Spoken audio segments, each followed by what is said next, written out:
Good morning student. BEd first year अधिगम और शिक्षण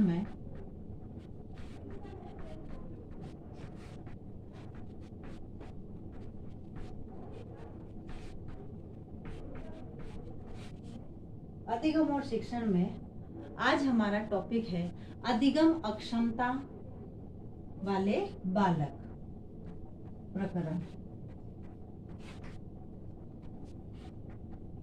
अधिगम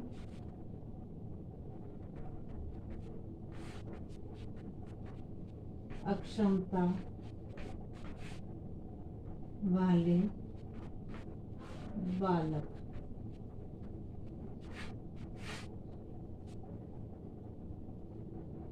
अधिगम अक्षमता वाले बालक।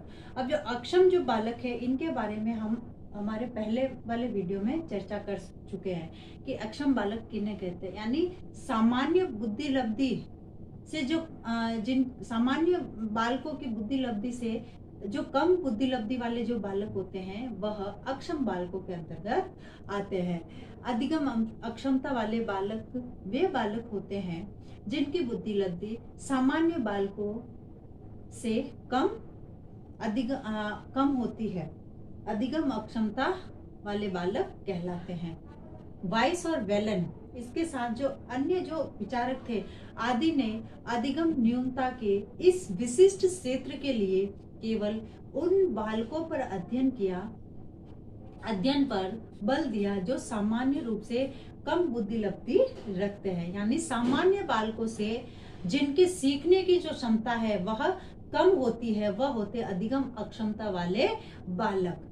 उन्होंने यह कहा कि यदि कोई विद्यार्थी न्यूनतम शैक्षणिक योग्यता प्राप्त करता है और उसकी बुद्धि लब्धि न्यून है तो यह स्वाभाविक रूप में स्पष्ट है कि उसका अधिगम न्यूनता का कारण क्या है? बुद्धि लब्धि की न्यूनता है।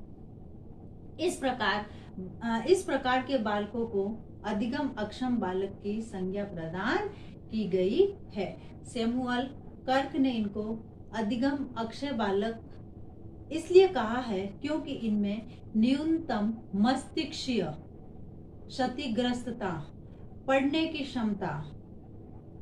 की क्षमता की समस्या एवं क्रियाशीलता का अभाव आदि सब स्थितियां इनमें होती है। यानी इनमें पढ़ने की क्षमता कम होती है, क्रियाशीलता कम होती है, ये जो है सीखने में असमर्थ होते हैं। यानी किसी भी कार्य को धीरे धीरे सीखते हैं। जब पढ़ते हैं भी तो जब अधिगम करते हैं तो अधिगम भी इनका धीरे धीरे होता है। इसलिए दूसरे शब्दों में एक ही बालक उस स्थिति में अधिगम अक्षम होता है जब उसमें शैक्षिक न्यूनता होती है।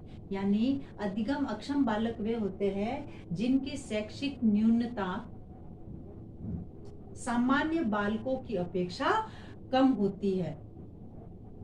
इसी संदर्भ में हेमिल तथा लेग के अनुसार परिभाषा दी है। हेमिल तथा लेग इन्होंने ये कहा है कि अधिगम अक्षमता एक ऐसा मूल शब्द है जो बालकों के ऐसे समूह की ओर संकेत करता है। इसकी ओर बालकों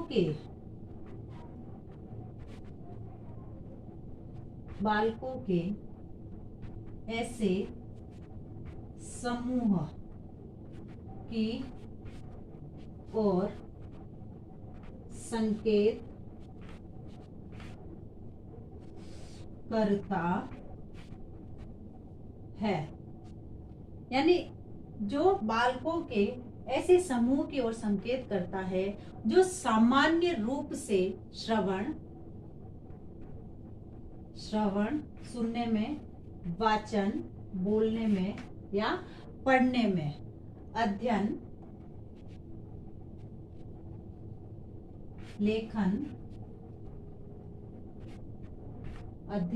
लेखन तर्क एवं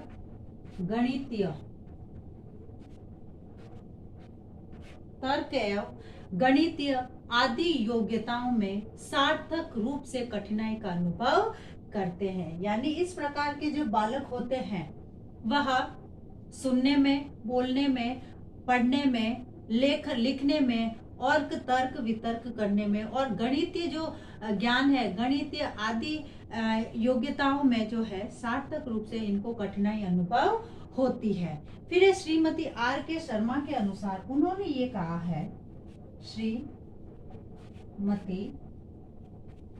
आर के शर्मा, उनके अनुसार उन्होंने ये कहा है कि अधिगम अक्षम बालकों का आशय बालक के उस समूह से है जो संवेदी, क्षतिग्रस्त, मानसिक विकलांगता, संवेगात्मक अस्थिरता, सांस्कृतिक विभिन्नता, अनुपयुक्त शैक्षिक वातावरण तथा सामाजिक क्रियाओं के व्यवधान आदि के परिणाम स्वरूप से अधिगम करने में कठिनाई का अनुभव करते हैं। किस किस में? जैसे क्षतिग्रस्त हो, मानसिक रूप से विकलांग हो, संवेगात्मक अस्थिरता हो, सांस्कृतिक विभिन्नताएं हो, अनुपयुक्त जैसे शैक्षिक, उनके अनुसार शैक्षिक वातावरण नहीं हो। इस प्रकार की जब उनको वातावरण प्राप्त होता है तो इनको अधिगम करने में कठिनाई का अनुभव होता है। उनका अधिगम स्तर, इसी प्रकार से उनका अधिगम स्तर सामान्य बालकों की तुलना में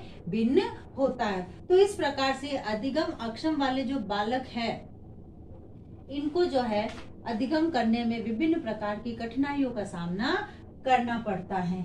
उसके बाद आता है इसमें जैसे पठन अक्षमता, पठन अक्षमता जिसको कि डिस्लेक्सिया कहते हैं।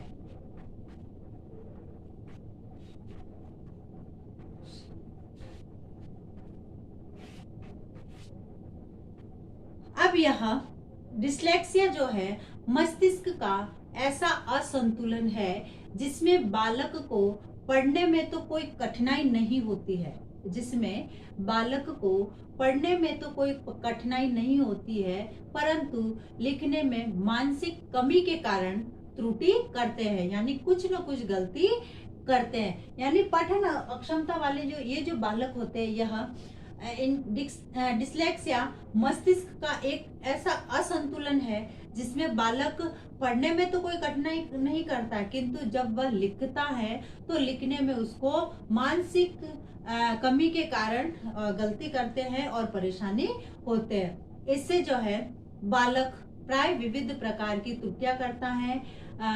त्रुटियां को भ्रमवश, मतलब उनको यह भ्रम रहता है कि जब वह पढ़ते समय या लिखते समय जब कुछ शब्दों को लिखते हैं तो उन शब्दों को वो उल्टा सीधा लिखते हैं। जैसे उनको बी और डी में कोई फर्क नजर नहीं आता है। जब वह बी लिखेंगे तो बी लिखने की कोशिश करेंगे तो वह डी लिखते हैं। जब वह एल लिखेंगे तो उनको ऐसा लगता है कि यह यू लिखना है।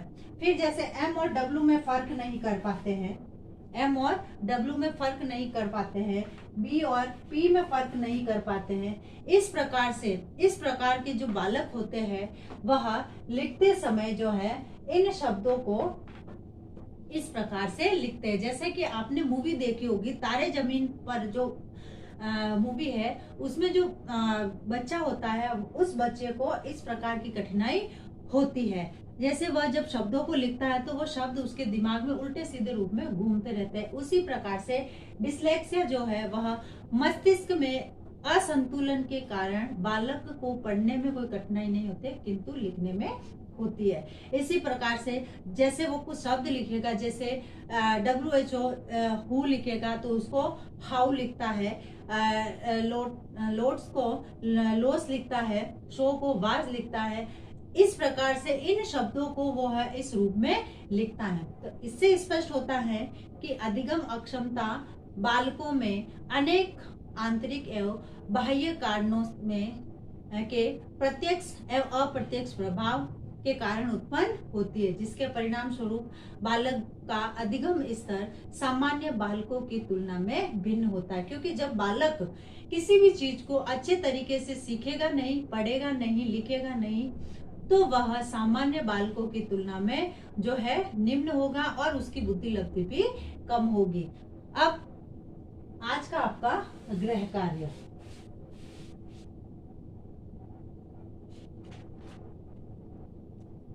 अधिगम अक्षमता को परिभाषित कीजिए। अधिगम अक्षमता को परिभाषित कीजिए।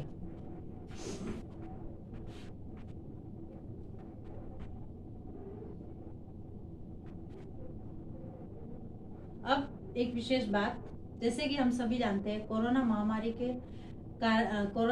महामारी भयंकर रूप से फैल रही है, इसलिए घर में रहना, सुरक्षित रहना है। बी स्टैंड बी स्ट्रॉन्ग, स्वस्थ रहे, सुरक्षित रहे, 2 गज दूरी, मास्क है जरूरी। धन्यवाद।